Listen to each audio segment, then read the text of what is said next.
Fair use. Grief, one day at a time. 365 Meditations to Help You Heal After Loss by Alan D. Wolfett, PhD. June 17th. The world turns and the world spins. The tide runs in and the tide runs out. And there is nothing in the world more beautiful and more wonderful in all its evolved forms than two souls who look at each other straight on. And there is nothing more woeful and soul saddening than when they are parted. Everything in the world rejoices in the touch, and everything in the world laments in the losing. That is a quote by Gary D. Schmidt. There is nothing more beautiful and more wonderful than the love we share with the special people in our lives. When one of them dies, there is nothing more woeful and soul saddening. We are woeful. Our souls are saddened. As the world continues to turn and the tides keep up their back and forth, we can reach out to the other people in our lives. Nothing will ever fill the particular absence we feel, but we can meet up with a different soul and look at each other straight on. We can be fully present to one another, and the other person can companion us in our grief. The meditation reads, I lament in the losing. Sharing my grief with a friend or family member today will help me honor the beauty and wonder of the love I still feel and acknowledge the losing.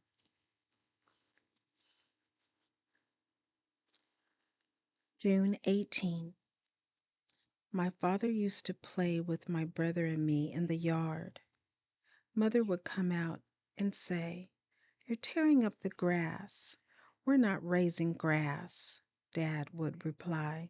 We're raising boys. A quote by Harmon Killebrew. Several of my childhood friends came to the visitation for my father's funeral. I hadn't seen them for decades. We loved your dad, they reminded me. He was the only adult in the neighborhood who let us play in the street. He always said, the cars will stop. Go out for a pass. For good and bad, our parents profoundly impact who we become. They pass along their values and their prejudices, their passions and their dislikes. From them, we learn how to move, communicate, and love. Usually, unknowingly, they also teach us how to grieve and mourn. I was lucky, equipped with a good old-fashioned German work ethic. My father was at work much of the time, but when he was home, he was loving and attentive. From him, I learned kindness and integrity, both helpful qualities in grief. He is one of the significant people in my life for whom I grieve each and every day. I miss you, Dad. The meditation reads, My parents taught me how to grieve and how to be. I can choose to embrace the helpful parts of their teachings and abandon those that do not serve me well.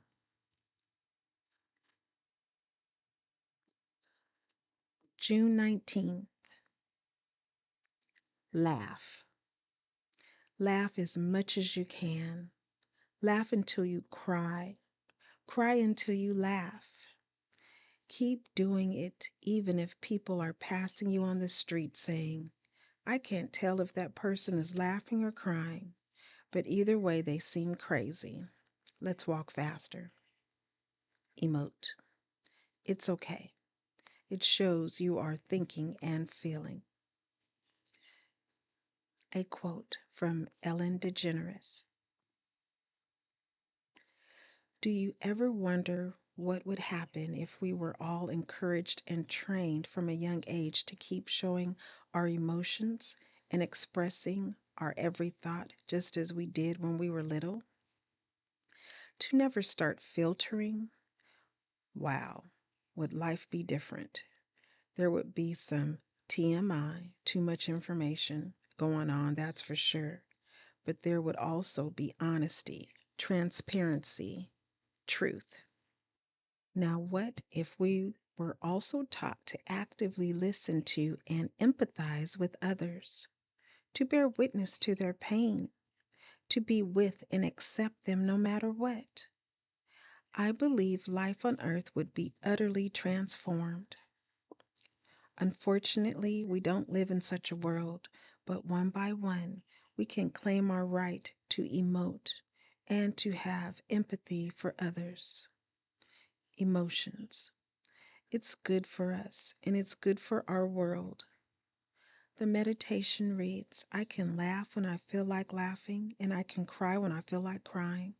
No matter the feeling, I can emote. June 20th.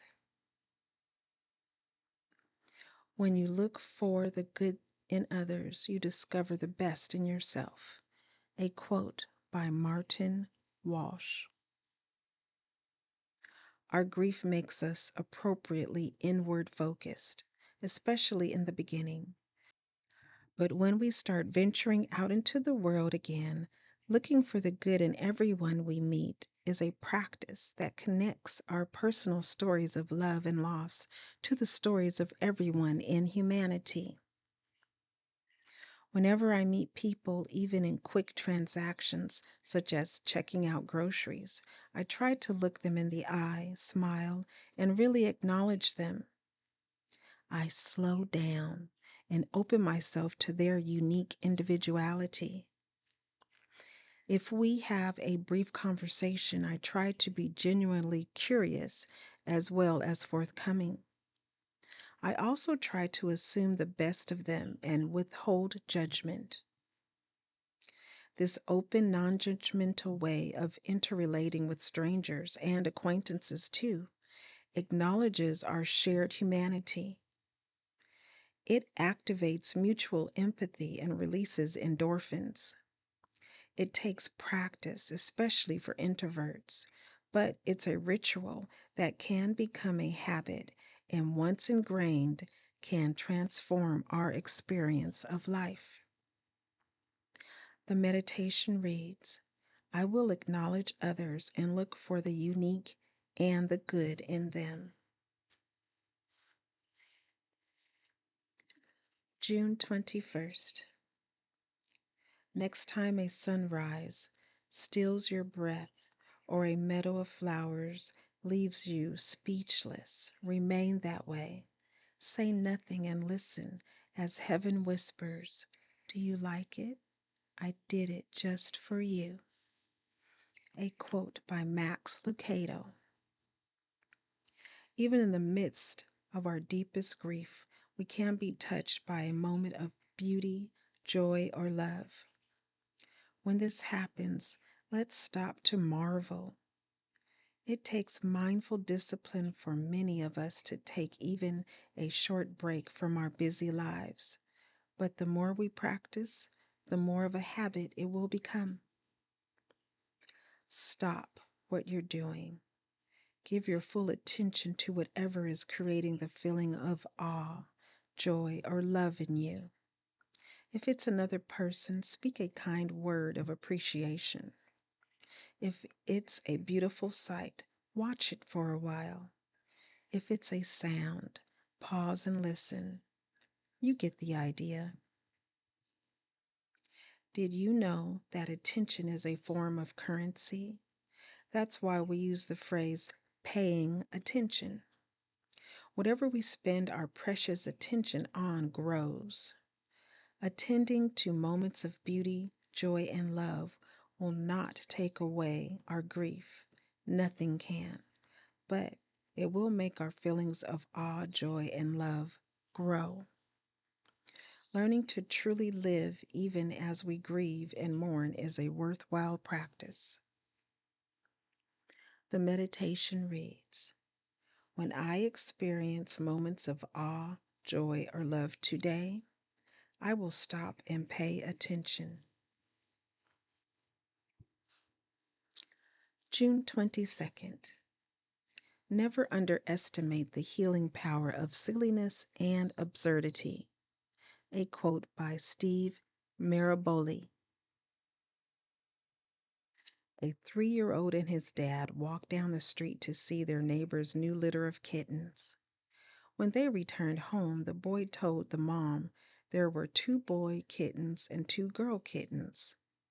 How do you know? She asked the boy. Because Dad picked them up and looked underneath, said the boy. It's printed on the bottom.